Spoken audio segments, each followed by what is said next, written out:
Minister, you're welcome to the Chamber. I want to bring forward this motion on special education, and I know from our past dealings and your work on the Disability Committee that you have a good understanding of the issues that are facing parents and children with additional educational needs. But I do feel that there is still a lot more to be done in the sphere of education to address the needs. Like we have seen in recent months and weeks, a number of demonstrations and sleep-outs taking place by parents both in Dublin and in Cork, and other meetings taking place in different parts of the country to highlight the fact that there are a lack of appropriate school placements for children with additional educational needs in many of our counties. I myself have attended a number of meetings in recent weeks in primary schools in Cavan, and again they've highlighted a number of issues which I'll go through in a moment. But there are deep concerns there about the lack of available school places, around training for teachers and around therapeutic supports. I am disappointed that the government have submitted a counter motion to this. I really feel like the motion in itself is not that dissimilar. It just feels it's a watering down of our asks. It's a more vague request of the government to implement changes, and it's just an excuse to pat yourselves on the back for the work done. I mean, okay, there's been some good initiatives brought forward, but there's certainly still not enough to meet the needs of so many children in our country with additional educational needs.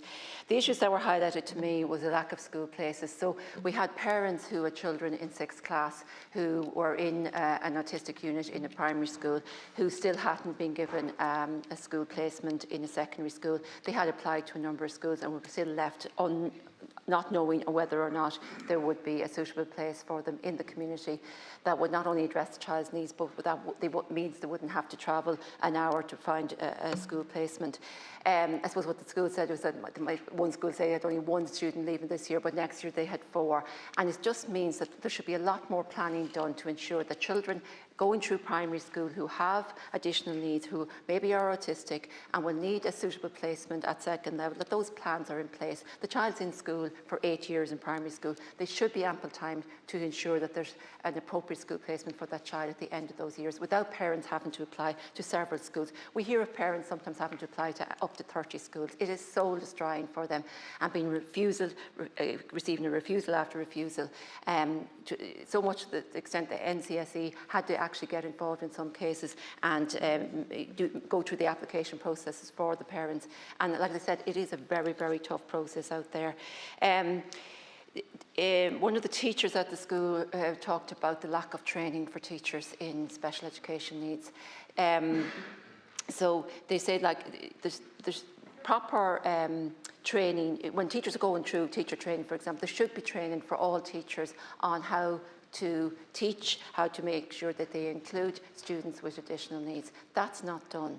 There should be ongoing professional development for existing and qualified teachers and for SNAs. There should be some specialised courses in the area of special education. It's done in other countries. It should be looked at and could be replicated here. But the teacher that was there said, like, she wanted to do her utmost to help the 6 students in her class. She actually used her own time and funds to train and upskill herself so that she could be best placed to help those students. The parents had no end of praise for her, and I've come across other teachers in the same situation where oftentimes just newly qualified and they're asked, oh, you take the special class for 2 years and then you'll be guaranteed a permanent appointment in the school in a mainstream class. That's not the way to approach this. Children with additional needs need consistency. They need a teacher that's there that understands their needs, but they also need to know that that teacher will be there on an ongoing basis for them and not be gone after a year or after 2 years and then they have to get used to somebody else all over again. So the approach to this by schools, and I know it's not all schools, but some schools could have a much better approach to their special classes and ensuring that the staff have the training that's required to provide the proper education for the children in their class. All of the schools that I've dealt with have brought up the possibility of therapeutic support in the school. There's we know there's little or nothing in the community at the moment, and the children are really suffering as a result of that. They talked about years ago when the early development team was still in situ, and the therapist from that would come into the school and would help to inform them of different things they should be doing. They said it was far from perfect, but it was a help. That's not happening now at all at any level. The children are not getting any sort of support in the community. So they were saying that they're not speech and language therapists, they're not occupational therapists or physiotherapists. They should not be expected to know how to deal with someone like this. So what they were saying is, if therapists could be employed by a cluster of schools, and that they could go on a different day to a different school and engage with the children in the class that require the help, because some of these students are pre-verbal and some of them are non-verbal, so they need help. And then they could also help the staff in there how to deal with different situations. Because even talking to the NCSE, even just yesterday, they were saying that like the number of school placements are going to continue to break down. We see children on reduced timetables, we see children being suspended with, and children being expelled. And the brink of the problem is that the children are not getting the support they require, and they can't communicate, and it leads to frustration and to them often lashing out. So I think the most important thing here is there needs to be proper therapeutic supports rolled out in our schools. Mr. Moynihan, you're very welcome. Thank you very much. Les Cahir, and wish you well in your role. I'd like to thank the senators for raising the issue, and the first instance I'd like to thank Senator Tully as well, because we worked very closely on the Disability Matters Committee in the last term, and we certainly raised the issues along with Senator Clonan as well, and indeed Senator Rabbitte, who put a huge amount of effort into her role in the last Dáil as Minister, but all senators who have been liaising with me over the last while in terms of the issue of special education and inclusion.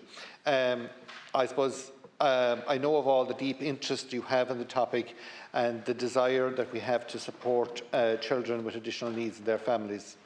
I have met many families and parents as a TD to assist them in assisting them in special educational supports, and I know full well the challenges that Dara and Sarah are going through on a personal level as well as everything else, the pain and anguish and frustration that is faced on a daily basis. And as Minister in this role, I don't want parents to feel that they're forgotten or ignored, and I recognise desperately deeply the challenges that the parents, the length and the breadth of the country face. I know the struggles that they're facing, and it is one of the top priorities in my role to ensure that there's a system that is working for parents and for children. It's important that the issues of services for children with special educational needs is kept to the fore of proceedings, and that we will ensure together across government a better quality of services is delivered for the children across the country. I suppose in the debate that we've had over the last hour or so, the sincerity of what was put on the floor is very much welcomed, but also, and in debates that we have had both in the Dáil and indeed in our own parliamentary party last week, the sincerity of public representatives in reflecting the challenges that are out there, the massive challenges that are out there. And I suppose this year, as we're looking forward to 2025-2026, the most pressing issues facing children with special educational needs in their family is to have clarity around their school placements. While most of our children and young people with special educational needs are supported by their class teachers and their special educational teachers and their SNAs, and I think that we do have to acknowledge the enormous role that special needs assistants have done in embellishing and improving and creating an atmosphere right across the school system over the years. And since their introduction over a quarter of a century ago, the system and the SNAs have developed into a crucial role. And I see it firsthand in many schools that we have visited, and indeed schools that I've visited, not just in this role, but as a public representative over many years. The enormous job satisfaction that special needs assistants get from their job, but also the role that we should never stop acknowledging, along with the teachers, the school communities and all who work there on it.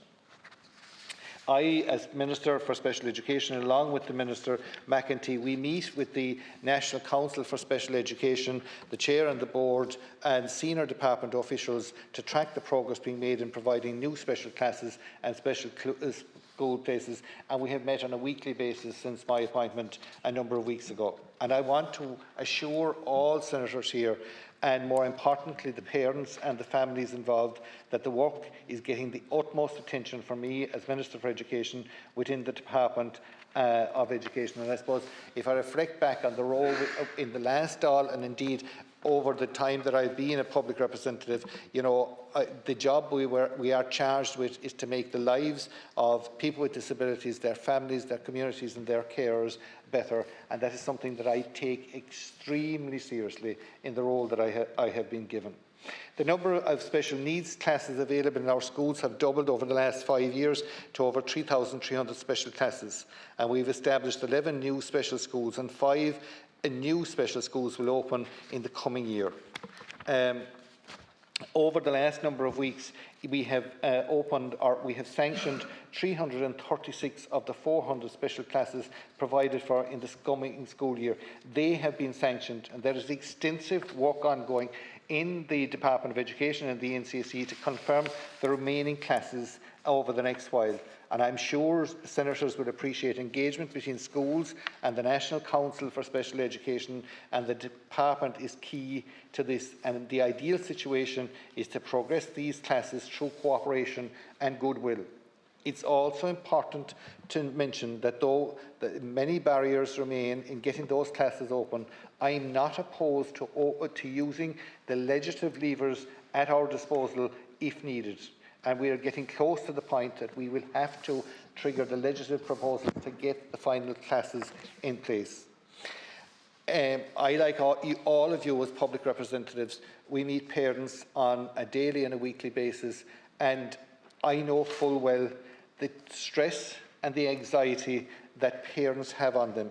And I meet them in their kitchen table, I meet them in our constituency clinics, and I meet them in daily life as well. You know, I think that for the first time this year we saw an emphasis placed on notifying the National Council for Special Education earlier in the time. And I think just to that point, I think it is vitally important that, you know, the 1st of February this year, that we need to be earlier in the school cycle, that we need to pull back into the September-October time for the following year, that families and children are coming forward, and we're trying to work to make sure that they have in a timely fashion. We're facing the 1st of April shortly, and we still have a number of places to be sanctioned and a number of children to ensure that they have places.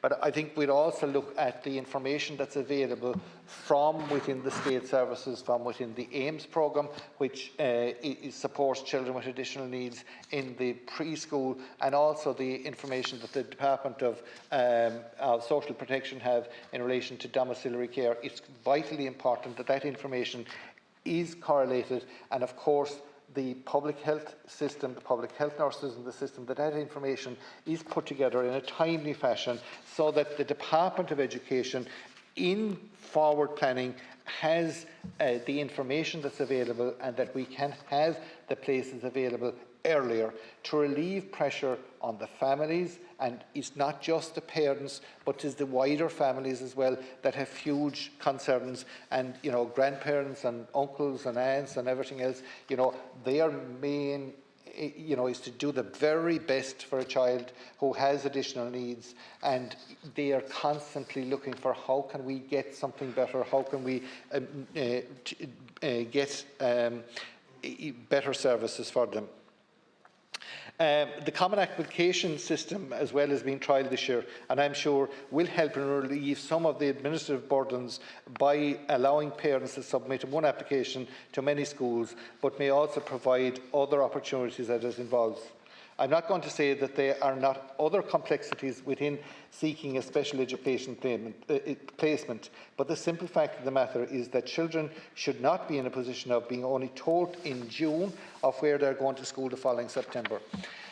And I'm sure that all of you as public representatives, you know, in your communities as well, I meet families, and I've met families in the last week of June when their child is leaving primary school and they not knowing where that child is going to go on the first week of September.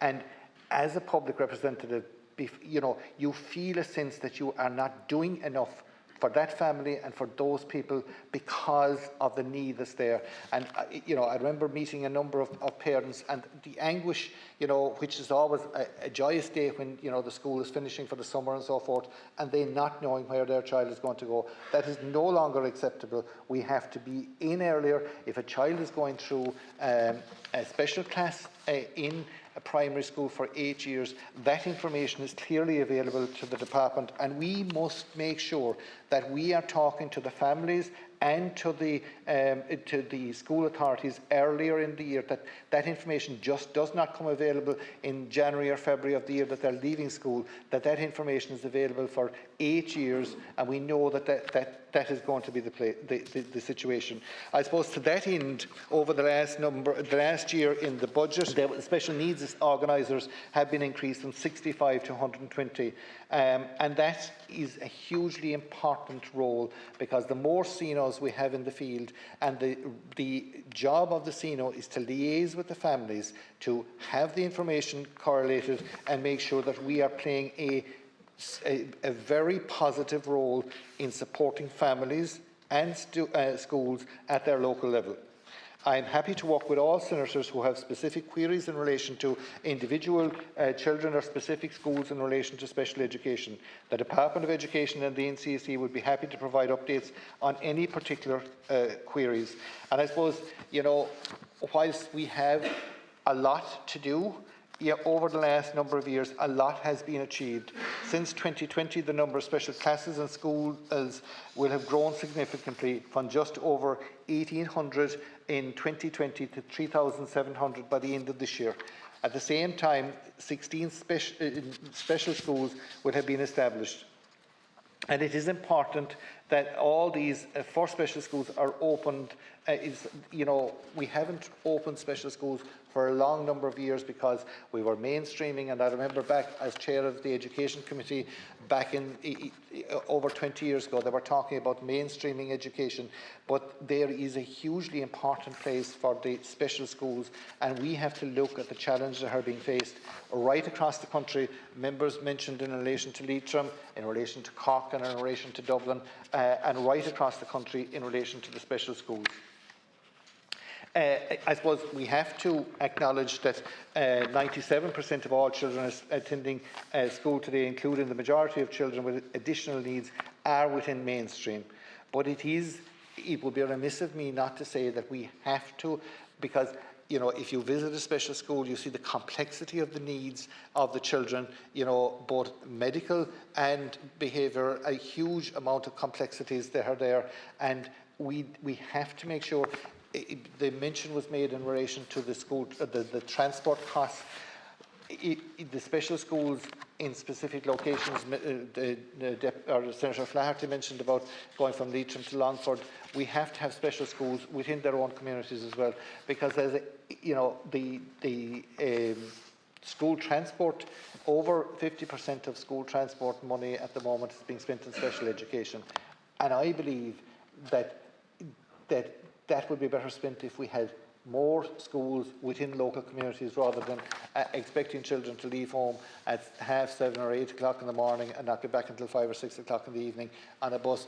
That would be challenging for a neurotypical child, not to mention a child with additional needs, and that was mentioned in relation to Limerick and Clare as well during the debate. So it is important that we have forward planning in relation to that and ensuring that we have. I suppose, there's a huge amount of work that we have done, and I would like to commend Minister McEntee as well for the way that we have worked together in relation to this issue over the last 6 or 7 weeks.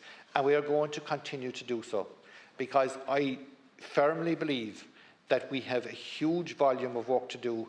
The figures and the information that is coming towards the department and the NCSE will mean that we will have to open more classes, and we'll have to more classes in primary school and in second level education.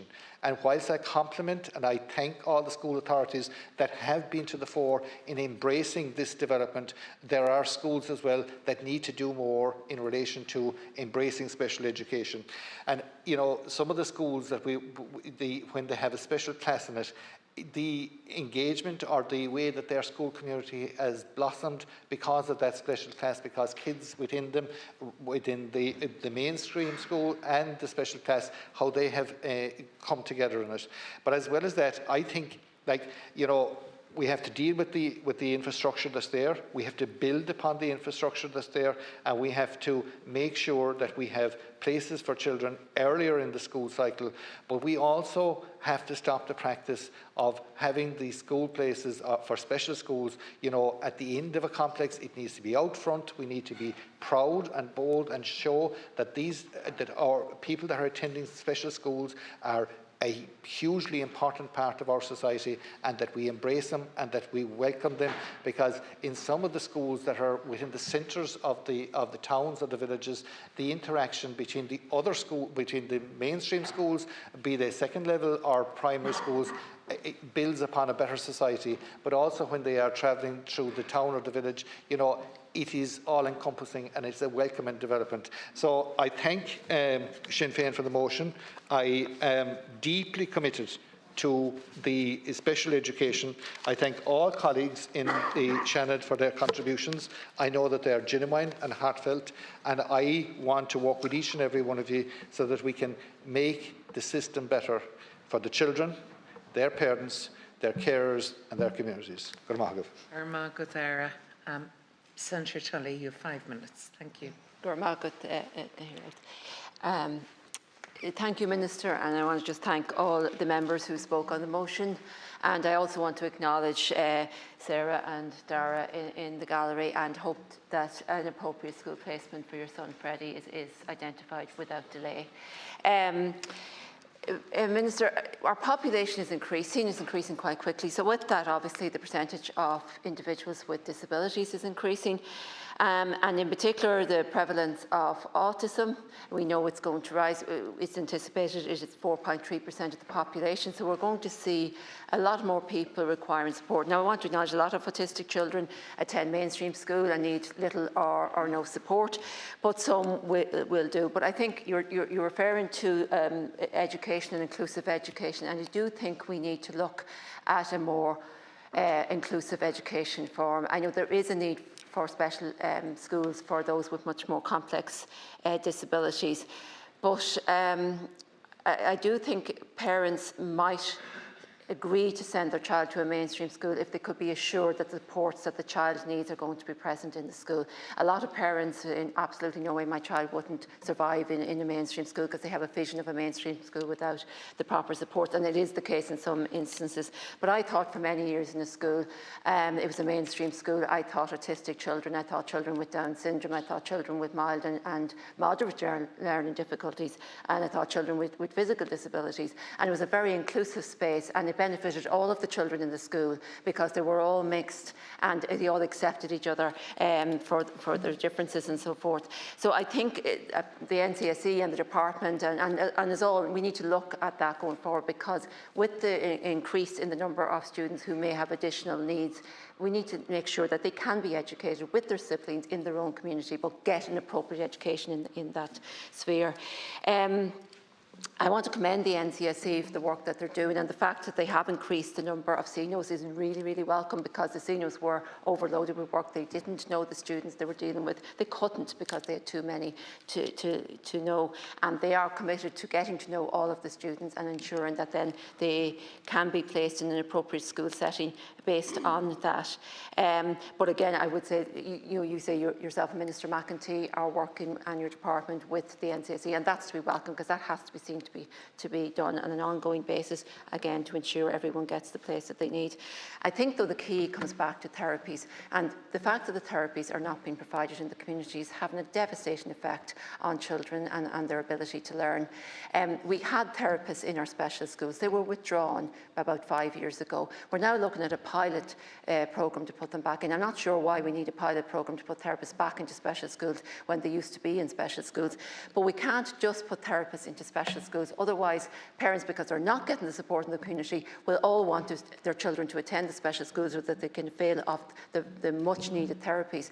So as I said, to some of the schools that were talking to me about having therapists come into their schools, if there could be therapists provided to a cluster of schools and to provide the supports there. The school inclusion model was something I admired, and I think you did as well, and that was piloted in CHO7 in schools in Dublin, Kildare and Wicklow. And talking to the NCSE yesterday, they've actually expanded that into the Midwest, into the Limerick area. And I think it's something that we should look at to expand countrywide, because at the moment they can only employ, I think, up to 39 therapists, and they're currently recruiting 39 therapists. But if they could recruit more, if the resources could be put into that model. They say from the pilot programme that the therapists work so well that there was less need for community-based therapy where it was available, and the students were doing much better in school, and the staff were learning from the therapists also, and they were able to help their students. So I think it's the model that we need to follow. We still have a situation where some schools are being built or being granted extensions with still no provision for special classes, and I think that's something that needs to be addressed as well. We still have some schools as well who are very reluctant to have a special class in their school and are using every excuse under the book. On the other hand, I want to say it's positive in that there are more and more schools actually reaching out to the NCSE themselves and saying, we want a special class in our school. And I know there are a number waiting to be still to know if they're going to be sanctioned for this year, and they're anxious to know that so that they can begin the preparations. But I think that's welcome. But again, every school should be willing to step up and provide the extra supports where needed.